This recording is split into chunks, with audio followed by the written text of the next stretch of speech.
So I don't really do a lot of pad reviews anymore because number one, I don't play competitive FPS nearly as much as I did a year ago, and two, everything that was coming out really started to feel the same. I had to make an exception for Lethal Gaming Gear because I'm really proud of how they've grown their company over the past few years. Full transparency, they were one of the original ad sponsors on my channel, and while they no longer are, I do have an affiliate link with them. It won't affect the review in any way, but I do want to be upfront about it. So today we're going to look at their new lineup of mouse pads, and we're going to compare it against some of the stuff I've used the most, like the aesthetic desk pads, the Aqua Control Plus, and we'll make some comparisons to the higher tier Artisan pads as well.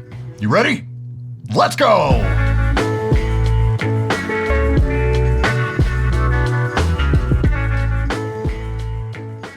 So these are in pre-sale right now. They're already produced and finalized, and they're on their way to the United States right now. Hopefully they will land sometime in November. There are currently 4 different models, and they all share similar features. They all have a pretty standard natural rubber base. They all have a thickness of 4 millimeters and pretty high tier stitching. It's mostly consistent, but if you do get a loose fiber on the edge of this thing, cut it, don't pull it. You've been warned. The best part is it's really flat to the surface versus some of the other options out there. I don't feel this at all when I'm playing. It's not as high tier as Artisan, but it's better than most. They all come in really handsome packaging, and they all have a minimalist logo in the lower right-hand corner. All the logos look well applied and consistent, and I love the design. They all come in the same sizes. All these samples today are XL at 490 by 410 millimeters and priced at $29.99 US. For context, the XL size in Artisan is 490 by 420 millimeters, 10 millimeters taller, and they come in at like 55 to 65 bucks, depending on where you order. Keep in mind too that mouse pads are generally pretty expensive to ship, so you'll have to take that total price into consideration depending on where you live and where you're ordering from. You can also get all these in full desk pad size at 1000 by 500 millimeters, which is larger than the standard desk mat you usually see at 900 by 400.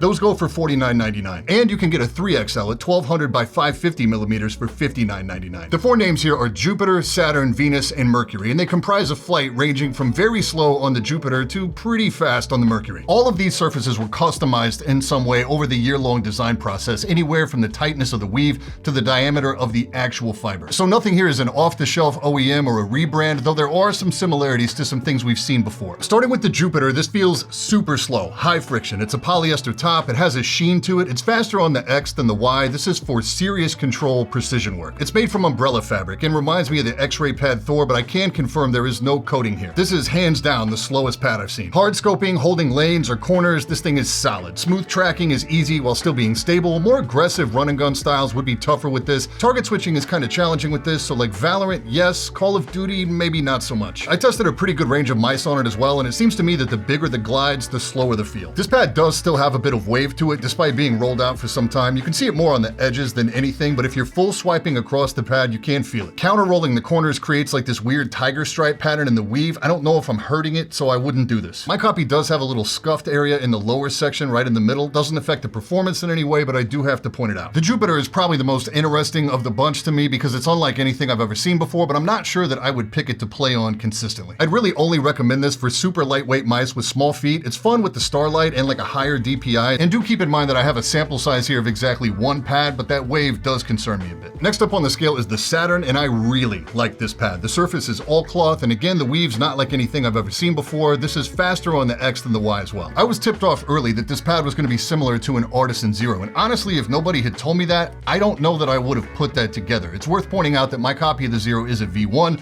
so there may be differences on the V2 where it's more similar to this pad. The weave doesn't really look that similar to me. The Zero feels and sounds rougher to the touch. The Saturn feels slightly slower than the Zero to me as well, and I have more control and smoother tracking on the Saturn. Initial friction and dynamic friction both feel lower as well. It's tough for me to gauge stopping power in comparison because my Zero is an extra soft, so it's like really squishy. Probably a good time to say that all the Lethal pads come in right between soft and mid versus the Artisan lineup, more so closer to mid. This pad feels pretty universal in application. Like I can't really demonstrate an area where it falls short for me. It was easy to adapt to, and it's really comfortable on the arm for long sessions. The chief complaint with the Zero is that it traps a lot of hair and dust due to the weave. I'm seeing a lot less of that here. Again, I don't think I would have immediately put together the relationship between this pad and a Zero, but if you're looking for a good all-around cloth surface that plays similar to, but offers a bit more control than a Zero, I think this is a good option. The Saturn's going to be staying on my desk for the time being, and will be replacing the pad that I've been maining for the past 2 months, the Venus. This is the first of 2 hybrid speed pads. I don't notice any difference on the X and Y axis here.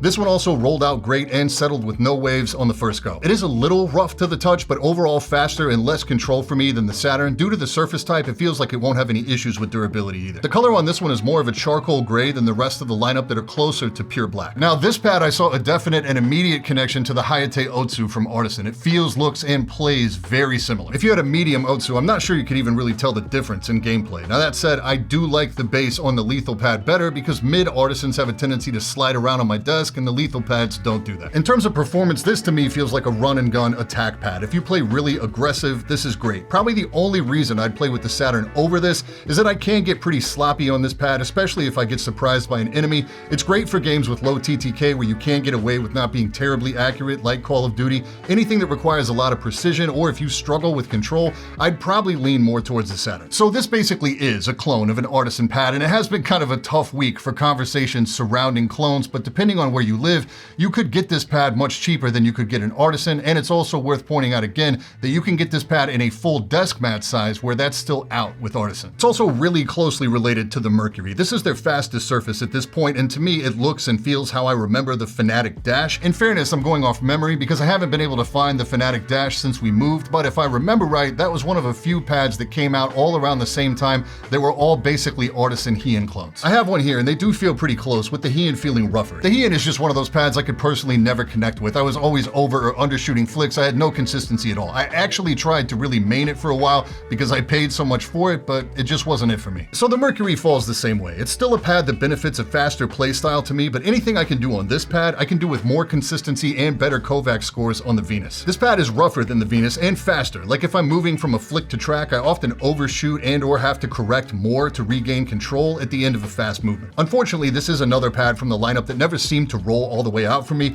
It still has waves that are pretty obvious and you can feel them on big swipes. Notably missing from Lethal's lineup right now is any kind of just like balls out speed pad, like a hard surface or the Glorious Ice, which everyone hates except me, shout out Boardsy, or the Artisan Shiddinkai. That's important to keep in mind when comparing outside this line because something like the Aqua Control Plus, a pad billed as a control pad, feels like it lands somewhere between the Venus and the Mercury to me. To add some additional context there, when you're comparing the pretty common aesthetic desk mats, including my own, they're landing somewhere between the Jupiter and the Saturn in terms of speed. I find myself using this style of pad a lot just out of sheer laziness because they're already on my desk. The new setup does allow for a smaller dedicated gaming pad, so one lethal pad or another has been on my desk since they came in. You also see a lot of high star pads used in my B-roll because they look really nice on camera. They're a full cloth surface as well that feels faster than the Saturn. For me, the safest recommendations here are the Saturn and the Venus. The difference is subtle, so just pick based on how confident you are with your aim. If you need a little more control and stability, go with the Saturn. It's what I'll be maining for a while. Personally, if I'm looking at the Jupiter or the Mercury, I would probably wait a while for more reviews to come out just to be sure that the waviness on those pads is not a more widespread issue. So if you watch the channel regularly, you know I like to talk about Nebula and CuriosityStream. Nebula is an independent streaming platform built by me and a lot of other really talented creators you've probably heard of, like Renee Ritchie, Patrick H. Willems, and Master of Productivity, Thomas Frank. We created Nebula as a place to upload what we want, how we want, outside of the influence of the YouTube algorithm. You think I like putting this face in thumbnails? I don't. On Nebula, you can find exclusive content, podcasts, and all of my videos there are presented free of any ads, like this one. And the best way to get access to Nebula is through CuriosityStream, who's sponsoring today's video. CuriosityStream is the world's leading documentary streaming platform. They have thousands of really high-quality, high-budget documentaries, so if your brain hurts from watching MacBook coverage, you can feed it with some good stuff instead. Stuff like Beyond the Spotlight, a new documentary that dives into Jimmy Donaldson, aka Mr. Beast. Jimmy mastered the art of making money on YouTube, and instead of burning it all on designer clothes and expensive cars, he pioneered being a digital philanthropist. It's hands down the most inspirational thing you'll watch all week,